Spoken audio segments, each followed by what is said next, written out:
Najlepša hvala in seveda najprej en lep pozdrav. Slovenija brez izboljšanja infrastrukture ne bo uspešnejša država in Slovenci širom Slovenije mi večkrat povejo, kako pomembni so za njih infrastrukturni projekti in tudi to, kako pomembna sta ta dva velika ključna infrastrukturna projekta, to je proga Divača-Koper in tretja razvojna os. In zato sem vesela, da lahko danes povem, da je vlada potrdila poroštveni zakon za progo Divača-Koper in za del tretje razvojne osi. Izvedba teh projektov pomeni, da Slovenija ohranja pomen svoje geostrateške lege, pomeni, da bomo okrepili Luko Koper, da bomo s tem okrepili slovensko gospodarstvo in verjetno zagotovili tudi dodatna oziroma nova delovna mesta.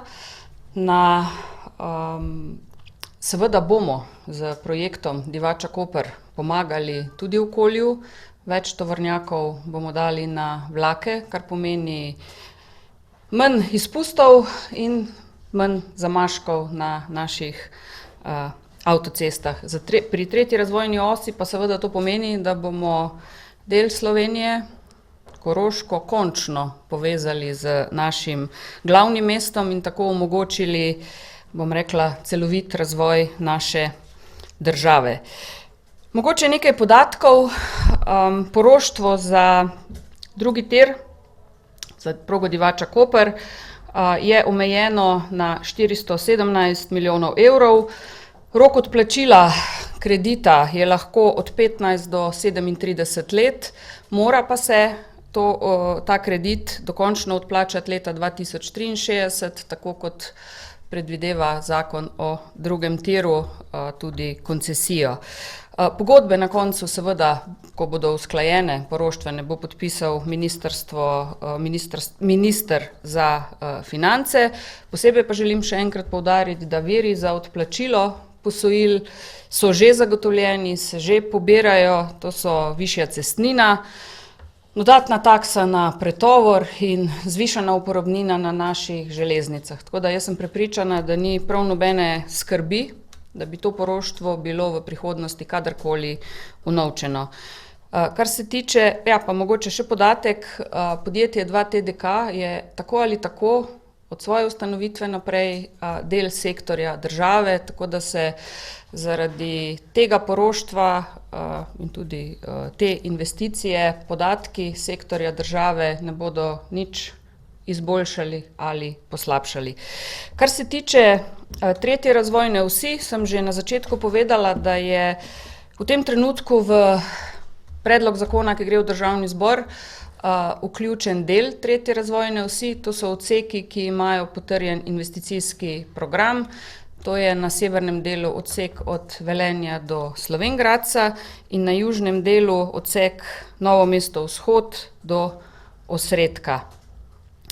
Skupna višina poroštva, maksimalna višina poroštva po tem predlogu je 360 milijonov evrov.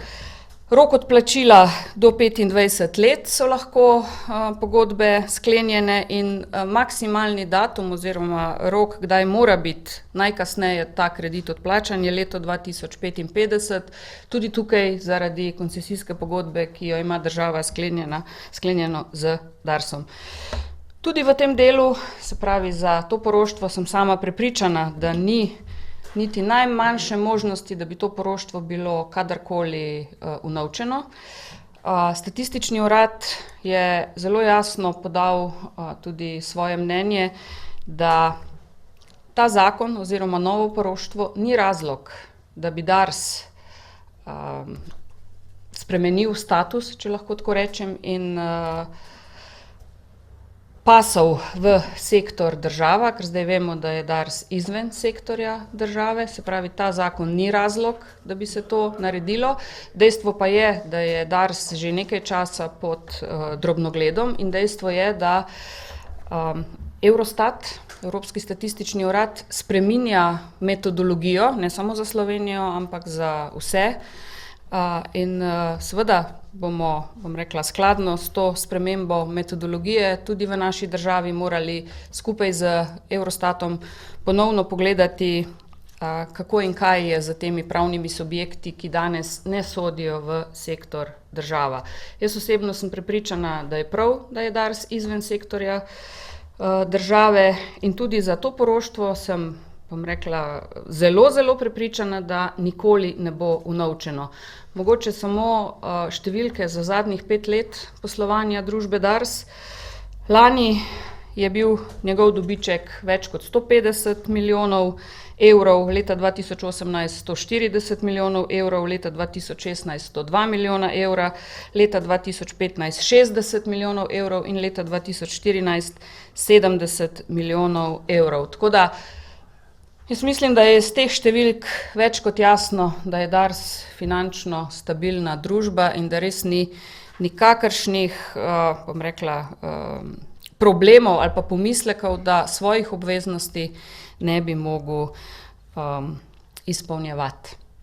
Tako kot sem rekla, jaz sem vesela, da je vlada danes ta poroštveni zakon potrdila. Seveda še v državnem zboru nas čaka pot sprejemanja. Ta zakon gre v postopek po redni poti, se pravi, ne bomo nič hiteli, vse faze v državnem zboru bomo oddelali zelo, bom rekla, transparentno. Tako da jaz tudi v državnem zboru seveda pričakujem tako rekoč soglasno podporo, če je res tistim, ki so velikokrat glasni, do tega, da se ta dva projekta zgradita. In zdaj na koncu lahko samo še rečem, da bom tudi naprej dala vse od sebe, da se bodo infrastrukturni projekti, še posebej veliki infrastrukturni projekti, gradili in izvajali pospešeno. To velja tudi za odseke tretje razvojne osi, ki v ta zakon še niso vključeni. To pomeni, da nas v nadaljevanju, ko bodo potrjeni investicijski programi za odseke tretje razvojne osi, ki še manjkajo, bo pač ta zakon spremenjen oziroma dopolnjen. In lahko dam besedo, da dokler bom ministrica, se bom trudila, da bodo projekti izvedeni skladno z investicijskimi programi, brez, se pravi v časih in v finančnih okvirih, kot so sprejeti. Hvala ministrici. Vaše vprašanje na to temo? Izvolite, pa TV na to temo.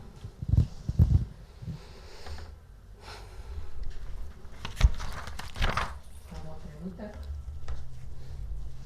Lahko pa tudi brez mikrofona morda.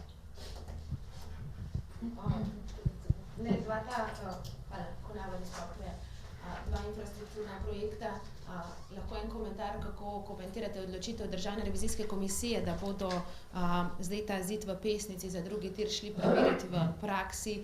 Namreč takrat ste, spomnimo, stopili za predsednika uprave 2TDK, da je sum po nareditve reference, zdaj pa se nekako izkazuje, da je mogoče samo res tako zelo nepopolna in kontradiktorna dokumentacija, ki jo je gospod nadzornik Kranjc pripravil. In druga stvar, glede mariborskega letališča, včeraj smo objavili te podatke o stroških. Prosim, odgovorite tudi na vprašanje glede očitkov, da to okoljsko dovoljenje za podaljšanje pristajalne steze pravzaprav ne more iti naprej, ker ne želite podpisati ključnega dokumenta. Hvala. Prvo vprašanje je bilo? DKOM-a. Aha, okej, se opravičujem.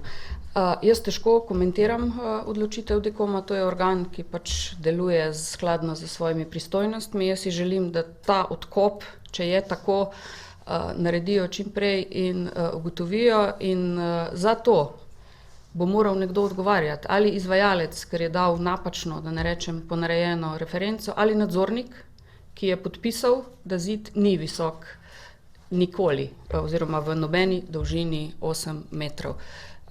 Nisem pa sodnica, da bi o tem odločala. Želim si pa, to tudi zaradi projekta, da se te stvari odvijajo čim prej.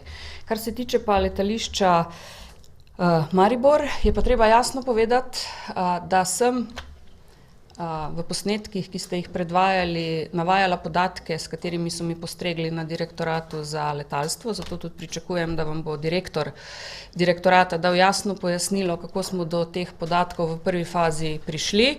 Vse skozi sem poudarjala, da je to prva ocena, tudi na vladi sem tako povedala.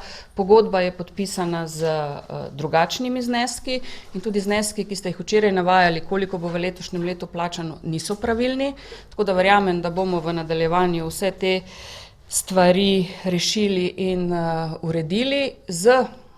Pa še ena stvar, v pogodbi, ki je bila sklenjena najemni, nikjer ne piše, da je zahteva tega najemnika, da podpiše pogodbo podaljšanje steze oziroma sprememba DPN-ja. Tega v pogodbi ni in to ni bil razlog, ni mogel biti razlog, da odstopijo od pogodbe. Kaj je pa državni sekretar pisal, mogoče tudi nepooblaščeno, pa niso stvari zame, ampak se bo mogoče s tem ukvarjal kdo drugi. Skratka, Kitajcem slovenska država ni nikoli obljubila podaljšanja te steze. In tudi, bom rekla, letala, ki pripeljejo in odpeljejo, res je, na žalost, samo naše nogometaše ali pa navijače. Jaz predlagam, da na letališču vprašate, kakšna velikost je tega letala, koliko potnikov gre gor, ker jaz mislim, da so to kar veliki avioni in so brez problema pristali in odleteli iz obstoječega letališča Maribor. Kar se pa tiče tega dokumenta DIP-a, tako rekoč, je pa moj največji pomislek, da ne verjamem, da je na tem letališču možno speljati investicijo v vrednosti 600 milijonov evrov. Tako je namreč pripravljen DIP. Hvala, TV Slovenija, potem spet Pop TV. Vesna Zadravlec. Mene zanima najprej, dejali ste, da po vašem mnenju oziroma da je SURS dejal, da te novi, recimo temu, ta poroštva za tretjo razvojno os ne bodo šla v novo zadolževanje. Zdaj, SURS je zelo jasno sporočil, da obstaja, javnost je obvestil, da obstaja zelo velika verjetnost, če bomo šli v neko novo zadolževanje ali pa spremembo koncesijske pogodbe ali pa poroštveni zakon, da se bo ta obravnava Darsa spremenila. Sporočilo za javnost berem. Jaz vam bom pa prebrala, kaj smo napisali v dokument in kaj... se upravičujem do konca. To je prvo vprašanje, drugo vprašanje, kako to komentirate in pa drugo vprašanje je, kdaj lahko pričakujemo preostala dva IP-ja za tretjo razvojno os. Zdaj vam bom prebrala, kaj smo napisali tukaj in kar smo imeli tudi na vladi prejšnji teden. Po mnenju SURS, vsebina poroštvenega zakona sama po sebi ni razlog za razvrstitev družbe Dars d.d. v sektor država in to je dejstvo. To so povedali na statističnem uradu. Oni so pa napisali, po mnenju SURS obstaja velika verjetnost, da bi prišlo do spremembe, kolikor pride do spremembe poroštvenega zakona, določbe koncesijske pogodbe. Jaz predlagam, da to preverite z njimi. Jaz sem povedala, da Dars je absolutno pod drobnogledom z poroštvenim zakonom ali brez poroštvenega zakona. In jaz kot ministrica za infrastrukturo sem pripravljena tudi, bom rekla, Eurostatu dati vse argumente na mizo, zakaj je prav, da ureditev ostane takšna, kot je danes. Kaj pa preostala dva IP-ja? Težko, bom rekla, določam roke, ampak stvari tečejo naprej, zato ker se nam pa zdi prav, da se stvari tam, kjer se lahko odvijajo in peljejo naprej, smo pač zdaj šli v poroštvenem zakonu samo z delom tretje razvojne osi. Moj odgovor je čim prej. Pop TV, izvolite. Jaz imam pa eno drugo temo vprašanje, in sicer predsednik Računskega sodišča je prejšnji teden za našo televizijo izjavil, da tudi po več kot pol leta z revizijo Banke Slovenije v delu, ki se nanaša na izredne ukrepe leta 2013, ne pridejo nikamor. Razloga za to sta predvsem dva. Prvo je dovoljenje ECB, ki je potrebno tako rekoč za večino dokumentov, ki jih oni rabijo. Pol leta že prosijo ECB za to dovoljenje, ECB ni niti odgovorila, ni torej rekla ne, ampak ni niti odgovorila. In drugo je strašno pogojevanje oziroma celo izsiljevanje obeh podizvajalcev, ki sta delala stresne teste. Glede na to, da ste bili predsednica vlade v času, ko smo reševali banke in dali 5 milijard davkoplačevalskega denarja, me zanima, ali boste tudi vi oziroma politika na splošno kakorkoli ukrepala oziroma pritisnila na ECB, da naj vendarle dajo to dovoljenje. V končni fazi, ko je šlo za hišne preiskave, so bili strašno odzivni. Gospod Dragi je klical v roku pol ure potem, ko ga je gospod Jazbec sklical, da je pač hišna preiskava, pritiskal na tožilstvo, zdaj pa od njih ničesar. V končni fazi gre za davkoplačevalski denar, ne denar iz Evropske unije ali kakršnakoli kohezijska sredstva, mi pa pregleda enostavno ne moremo narediti zaradi teh omejitev. Boste karkoli naredili, boste kogarkoli poklicali. Državni zbor verjetno tudi želi videti te podatke Računskega sodišča. Zdaj jaz poklicati ne morem nobenega, sama osebno nimam pa nobenega problema, da se vse do zadnjega evra razkrije. Lahko karkoli naredite v končni fazi? Jaz kot ministrica za infrastrukturo zelo težko, če lahko vlada kaj naredi, je pa to vprašanje za ministra za finance. Izvolite, naprej imamo vprašanje. Ja, dobro, Mikrofon. Planet TV. Jaz bi vas pa želela vprašati o odločitvi, da se ustavijo projekti nadgradnje na gorenjski progi, za katero vemo, da je stara že 120 let, ni bila nikoli obnovljena, na nekaterih odsekih morajo, kot berem, že varovati potnike. Zakaj taka odločitev in kdaj je ta nadgradnja potem predvidena, ker vemo, da bo zaradi zaprtja Karvaškega predora tudi del proge zaprt in bi bilo mogoče smiselno v tem času obnoviti. Pa mogoče še vaš komentar na objavo, ko ste zapisali, da so naši vlaki, naše proge iz časa Marije Terezije. Zdaj ne vem, od kje vam informacija, da se je karkoli ustavilo. Dejstvo pa je, da je proračun Republike Slovenije za leto 2020 in 2021 v sprejemanju v Državnem zboru in dokler ni sprejet, jaz posameznih projektov iz teh dokumentov ne komentiram. Ne vem pa še enkrat, od kje vam podatki, da se je karkoli na tej progi ustavilo, ker to preprosto, kot je meni znano, direkcija je sicer izvajalec naša, ne drži. Kar se tiče moje izjave, sem vesela, da, bom rekla, tudi kdo drug, posebej novinarji, spremljate moje objave, ugotovite, da ni bila izjava napačna, ampak vem, da tudi kdo izmed vas je že kdaj uporabil za kakšno stvar, ki je zelo, zelo stara, da je iz časa Marije Terezije. In to je vse. Še zadnje vprašanje, Kanal A, izvolite. Sicer drugačna tema, ampak pomembna. Sova je zavrnila vpogled KNOVS-a v dokumentacijo o spornih zaposlitvah na zaupanje, primer NH, vaš komentar kot ena od predstavnic vlade in tudi predsednica koalicijske stranke. Jaz mislim, da za parlament in Komisijo za nadzor varnostno-obveščevalnih služb noben dokument iz Sove ne bi smel biti tako tajen, da ga ne bi dobili. Res pa je, da člani te komisije morajo vedeti, kako se s temi dokumenti ravna. Če ne, so tudi oni pod neko odgovornostjo, če te podatke razkrivajo.